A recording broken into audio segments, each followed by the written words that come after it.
ये कहानी 1990 से शुरू होकर 2020 में खत्म हो जाती है। इन 30 सालों में सब कुछ बदल गया। जब माँ ने पहली बार अस्पताल में एक साथ 3 बच्चों को जन्म दिया तो डॉक्टर भी चौंक गए। उन्होंने कहा, ये कैसा चमत्कार है। मैंने अपनी पूरी जिंदगी में एक साथ इतने बच्चों को जन्म लेते हुए कभी नहीं देखा। तीनों के चेहरे भी बिल्कुल एक जैसे थे। माँ जी, आप एक काम कीजिए, आपके उन बच्चों को कभी भी किसी चीज की जरूरत पड़े तो बस मुझे याद कर लेना। मैं आपके लिए हमेशा तैयार रहूंगी। डॉक्टर साहिबा, मेरे पास इन तीनों को खिलाने के लिए कुछ भी नहीं है। क्या आप मेरे बच्चों का पालन पोषण कर सकती हैं? आपका बहुत बड़ा कर्ज मुझ पर रहेगा। बेबस माँ उन तीनों बच्चों को डॉक्टर के भरोसे छोड़कर चली गई। वो सीधे अपने सीनियर डॉक्टर के पास पहुंची और बोली,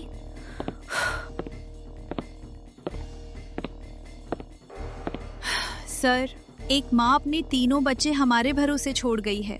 अब उन बच्चों को किसके पास रखा जाए, आप ही बताइए। उसकी हालत बहुत खराब थी।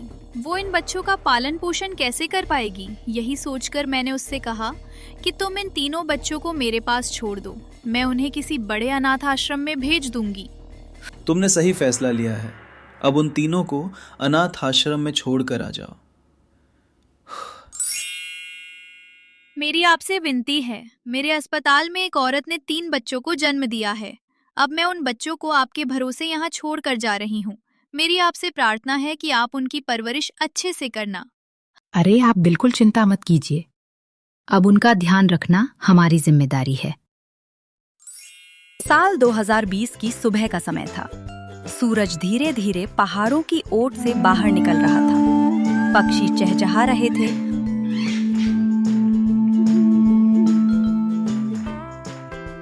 और गांव वाले उठकर अपने अपने काम में लग गए थे। भीड़ भाड़ वाली सड़कें, बसों का शोर, दुकानों की आवाजें, बच्चे स्कूल जा रहे हैं। अचानक जमीन हल्की सी कांपती है। एक पल को सब रुक जाता है। एक बूढ़ा आदमी, ये भूकंप था क्या? सब हंसकर आगे बढ़ जाते हैं। तभी दूर आकाश में काले बादल गोल गोल घूमते दिखाई देते हैं।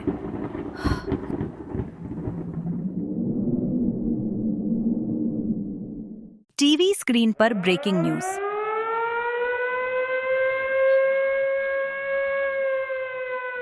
शहर के अलग अलग इलाकों में अजीब प्राकृतिक असंतुलन देखा जा रहा है। शहर के नीचे गहराई में कुछ हिलता है। गुप्त स्थान, अंधेरा कक्ष। एक विशाल कक्ष, दीवारों पर प्राचीन चिन्ह, बीच में खड़ा है कालनेमी। कालनेमी। हजारों साल बाद पंचतत्व फिर जाग रहे हैं। अब या तो ये मेरी शक्ति बनेंगे या दुनिया लाख। वो रखता है। जमीन पर हाथ जोरदार कंपन।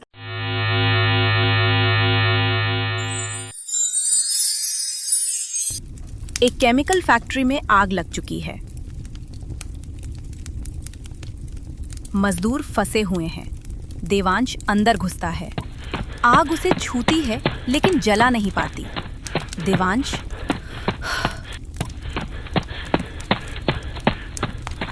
आप सब चिंता मत कीजिए, मैं आ गया हूँ। आज अगर कुछ जलेगा तो सिर्फ डर जलेगा। चलो अब यहाँ से रवाना हो जाते हैं। वे पहले नंबर के दरवाजे से निकलने की कोशिश करते हैं, लेकिन भारी आग के कारण वह लॉक हो चुका था। अब वे चिंता में डूब गए। तभी देवांश ने दूसरा रास्ता निकाला और वे वहां से सुरक्षित निकल गए।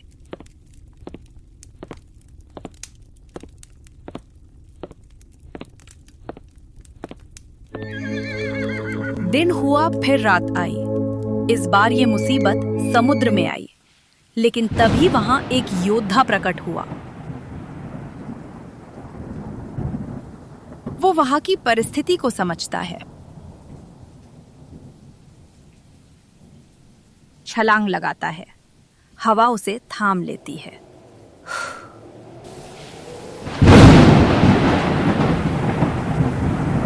वो पानी के अंदर जाकर अपनी पूरी शक्ति लगाकर नाव को ऊपर लाता है, जिससे सबकी जान बच जाती है। अगर इंसान दृढ़ निश्चय कर ले तो कोई भी काम छोटा नहीं होता। इंसान को अपने काम के प्रति लगाव रखना होता है। भगवान की कृपा से सब सही सलामत है। सुबह हो चुकी थी। नाव नदी के किनारे सही सलामत पहुंच चुकी थी।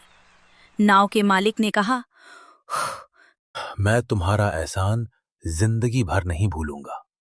तुमने मेरी नाव ही नहीं बल्कि उसमें बैठे हजारों लोगों की जिंदगी बचाई है। अरे नहीं, ये तो मेरा कर्तव्य था। आप इसे एहसान समझकर मुझ पर बोझ न डालिए। जब भी जरूरत हो मुझे याद कर लीजिए। आर्यन पुलिस स्टेशन की छत से छलांग लगाता है।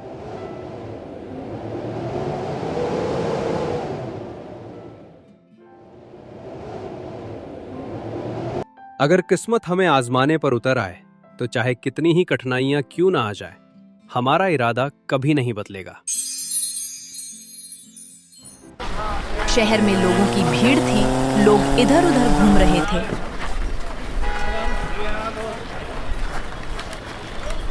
तभी अचानक एक भूकंप आता है।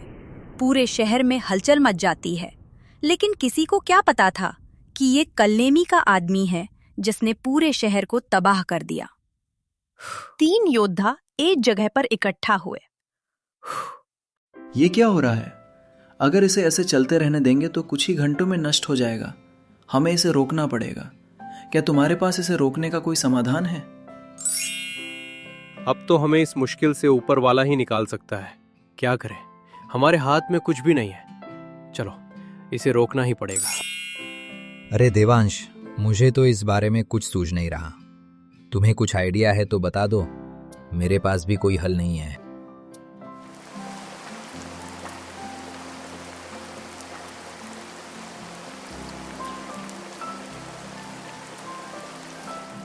कुछ समय बाद कालनेमी का शिष्य घने बादलों को चीरता हुआ भयानक गर्जना के साथ आकाश से नीचे उतरने लगा।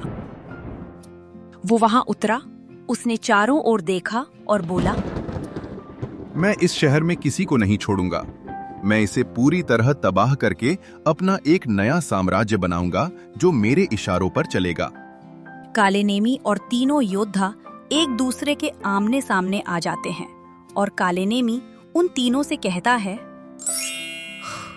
तुम तीनों मेरे रास्ते से हट जाओ। मुझे तुम पर हमला करने के लिए मजबूर मत करो। यह मेरी अंतिम चेतावनी है। वे तीनों भी हार मानने वाले नहीं थे। वे कालेनेमी के सामने दीवार की तरह खड़े हो गए।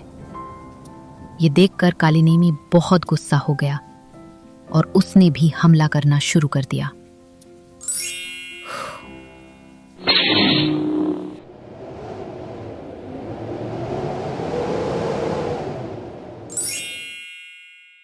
कालनेमी ने पहले ही वार में उन्हें कमजोर कर दिया था, लेकिन इस बार देवांश ने हमला किया।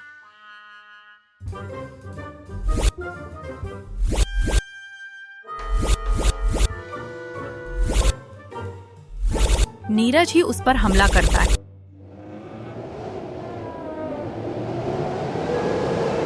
फिर भी वह कालनेमी का कुछ भी अहित नहीं कर पाया।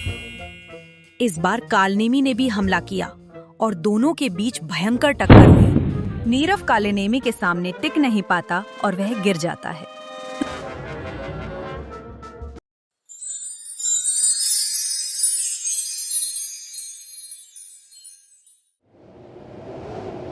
लेकिन कालनेमी ने एक एक करके सबको गिरा दिया। उन तीनों महान योद्धाओं को उसने एक ही झटके में हरा दिया। कालनेमी जोर जोर से तालियां बजाता है और देवांश उसे बेहद गुस्से से देखता है। लेकिन वो क्या करे, वो भी मजबूरी में बंध गया था। लेकिन देवांश अब भी हिम्मत नहीं हारता। वह उठता है और उसे रोकने के लिए अपनी पूरी शक्तियां लगा देता है। लेकिन जब कालनेमी अपनी स्वयं की शक्ति का प्रयोग करता है,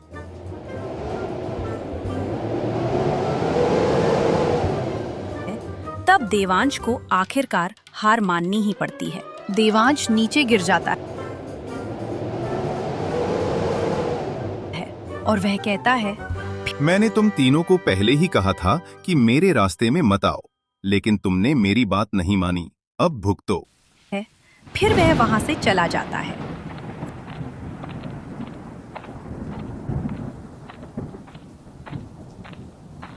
तभी आर्यन उठता है और अपने दोस्तों को भी जगाता है। वो कहता है, आज हम हार गए, हम अपने शहर को नहीं बचा पाए। तीनों उठकर वहां से निकल जाते हैं।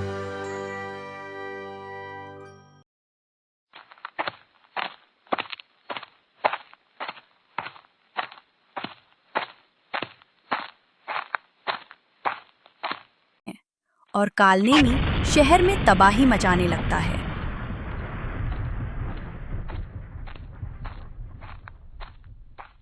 अब यह शहर मेरे अधीन है। अब यहाँ का राजा मैं हूँ। अब मुझे हराने की हिम्मत किसी में भी नहीं है। अब मुझे कोई नहीं रोक सकता। लोग उसके सामने आकर छोड़ देने की भीख मांगते हैं, लेकिन उसे क्या फर्क पड़ने वाला था। अब तो वह खुद को राजा मान चुका था। उसे रोकने के लिए वे तीनों एक योजना बनाते हैं। तभी आर्यन कहता है, हमारे हारने का कारण शक्ति की कमी नहीं, बल्कि हमारा एक साथ न रहना था। इसी वजह से हम हार गए। लेकिन अब हमें साथ मिलकर उस पर हमला करना चाहिए, ताकि वो दोबारा हम पर हमला ना कर पाए। हम उसे ऐसी मौत मारेंगे कि अगली बार कोई भी हमारे शहर में आकर राज करने की सोच से ही डर जाए। कालनेमी सड़क पर इधर उधर घूम रहा था। वह बहुत खुश था।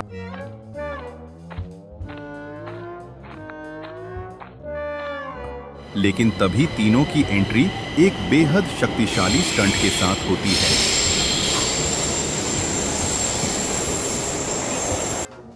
तुम तीनों को मैंने कितनी बार समझाया, लेकिन तुमने मेरी बात कब मानी है?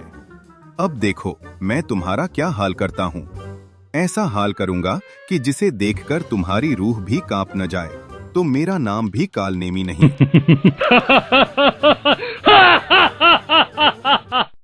अरे दोस्त, तुमने मुझे पहली बार क्या हरा दिया? इसका मतलब ये नहीं कि हम कमजोर हैं। अगर हम अपनी पर आ जाएं, तो तुम्हें यहाँ से नरक की सैर कराने में कुछ मिनट भी नहीं लगेंगे। अब देखो मैं तुम्हारा क्या हश्र करता हूँ।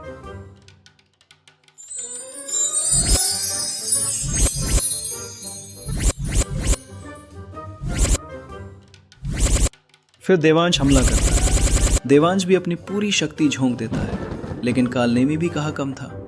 वो भी अपनी पूरी शक्ति लगा रहा था।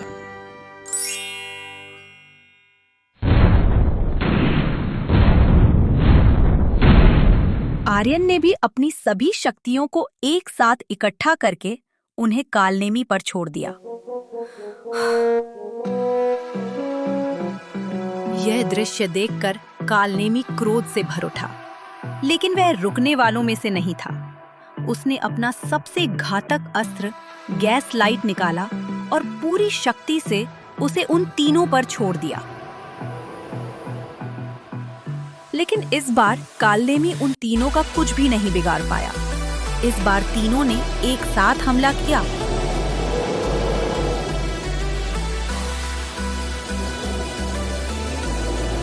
और कालनेमी को निरस्त्र करके नीचे गिरा दिया। कालनेमी वहां से उठ भी नहीं पाया। तीनों के अटूट दृढ़ संकल्प के सामने कालनेमी पूरी तरह पराजित हो गया और वह उनके सामने घुटनों पर गिर पड़ा। मुझे क्षमा कर दो, मुझसे भयानक भूल हो गई। अहंकार ने मेरी आंखों पर पर्दा डाल दिया और मैं सबको तुच्छ समझ बैठा, उन्हें अपना दास मान लिया।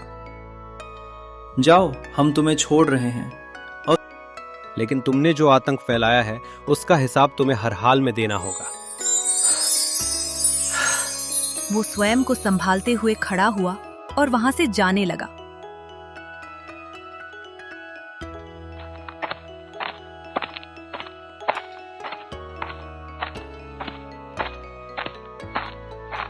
तभी उन तीनों ने कालनेमी पर ऐसी दिव्य रोशनी छोड़ दी जिसके सामने उसका बचना असंभव था।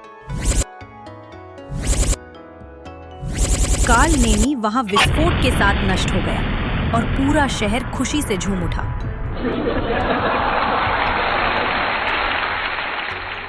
तीनों एक साथ वहां से विदा हो गए। भोर होते ही हर ओर शांति छा गई। युद्ध की राख के बीच अब वे तीनों फिर से अपने जीवन और कर्तव्यों में लौट गए।